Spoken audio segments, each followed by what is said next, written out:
विष्णु भगवान और भगवान शिव कथा। जब शिव का घर विष्णु ने ले लिया, जब विष्णु ने शिव को मुश्किल से बचाया और अंत में विष्णु की शिव भक्ति की एक दिल को छू लेने वाली कहानी। क्या आप बद्रीनाथ की कहानी जानते हैं? यह वो जगह है जहां शिव और पार्वती रहते थे। यह उनका घर था। एक दिन नारायण यानी विष्णु के पास नारद गए और बोले, आप मानवता के लिए एक खराब मिसाल है।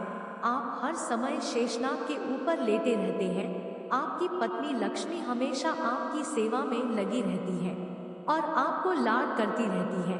इस ग्रह के प्राणियों के लिए आप अच्छी मिसाल नहीं बन पा रहे हैं। आपको सृष्टि के सभी जीवों के लिए कुछ अर्थपूर्ण कार्य करना चाहिए। इस आलोचना से बचने और साथ ही अपने उत्थान के लिए भगवान को भी ऐसा करना पड़ता है। विष्णु तप और साधना के लिए सही स्थान के लिए नीचे हिमालय तक आए। वहां उन्हें मिला बद्रीनाथ, एक छोटा सा अच्छा घर जहां सब कुछ वैसा ही था जैसा उन्होंने सोचा था। उन्हें साधना के लिए सबसे आदर्श जगह लगी। वह उस घर के अंदर गए, घुसते ही उन्हें पता चल गया कि यह तो शिव का निवास है और वह तो बड़े खतरनाक व्यक्ति हैं। अगर उन्हें गुस्सा आ गया तो वह आपका ही नहीं, खुद का भी गला काट सकते हैं।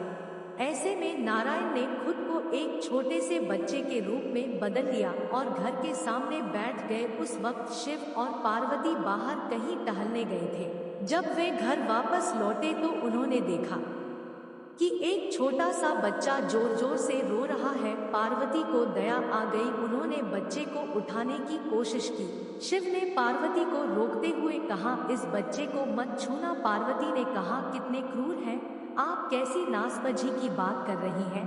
मैं तो इस बच्चे को उठाने जा रही हूँ, देखिए तो कैसे रो रहा है। शिव बोले, जो तुम देख रही हो उस पर भरोसा मत करो। मैं कह रहा हूँ न, इस बच्चे को मत उठाओ। बच्चे के लिए पार्वती की स्त्री सुलभ मनोभावना ने उन्हें शिव की बातों को नहीं मानने दिया। उन्होंने कहा, आप कुछ भी कहें, मुझे कोई फर्क नहीं पड़ता।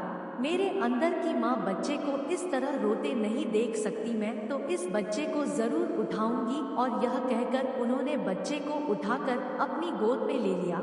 बच्चा पार्वती की गोद में आराम से था और शिव की तरफ बहुत ही खुश होकर देख रहा था। शिव इसका नतीजा जानते थे, लेकिन करे तो क्या करे, इसलिए उन्होंने कहा, ठीक है चलो देखते हैं क्या होता है।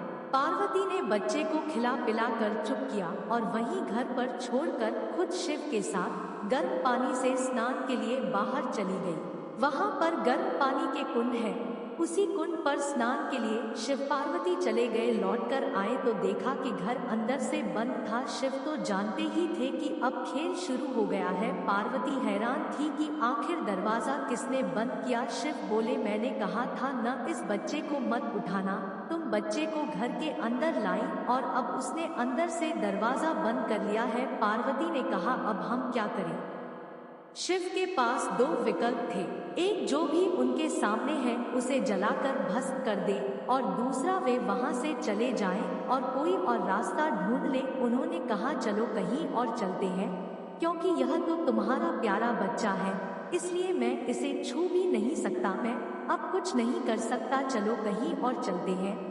इस तरह शिव और पार्वती को अवैध तरीके से वहां से निष्कासित कर दिया गया। वे दूसरी जगह तलाश करने के लिए पैदल ही निकल पड़े। दरअसल बद्रीनाथ और केदारनाथ के बीच एक चोटी से दूसरी चोटी के बीच सिर्फ 10 किलोमीटर की दूरी है। आखिर में वह केदार में बस गए और इस तरह शिव ने अपना खुद का घर खो दिया और इस तरह बद्रीनाथ और केदारनाथ मंदिर बने। कथा में आनंद आए हो और अच्छी लगी हो तो कथा को प्लीज लाइक और सब्सक्राइब करें।